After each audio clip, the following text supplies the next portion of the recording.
ஆனா இப்போ முக்கிய தலைவர்கள்ல ஒருத்தரா இருக்கக்கூடியவர் திரு சீமான் அவர்கள்னு சொல்றீங்க. அப்படி ஒரு முக்கிய தலைவரே வந்து இவர் வந்து ஒரு ஆளே கிடையாது அப்படின்ற மாதிரி பேசுறாரு. ஆளே கிடையாதுன்ற உங்க வீட்டுல முற்றுகை போராட்டம் நடத்த வேண்டிய அவசியம் என்ன வருது சார்?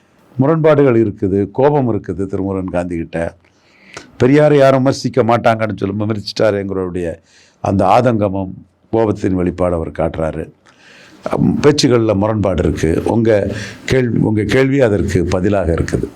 இப்போ திரு சீமான் அவர்கள் பேசும்பொழுதும் வந்து முக்கிய மெயின் இடமே வந்து அமைதியா இருக்காங்க. நீங்களாம் ரொம்ப சூப்பரா இருந்துல்ல, எல்லாரும் அதை ரசிச்சோம் இல்லையா? நீ ரசிச்சியா?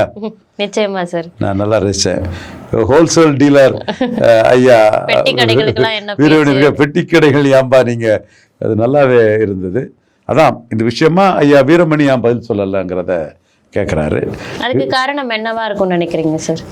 தந்தை பெரியாரின் திராவிட கழகம், அந்த ட்ரஸ்ட்டு, அந்த விடுதலை பத்திரிகை, அந்த உண்மை, இதெல்லாம் பத்திரிகை, இதெல்லாம் வந்து வீரமணி தான் இன்ஹெரிட் பண்ணியிருக்கிறாரு.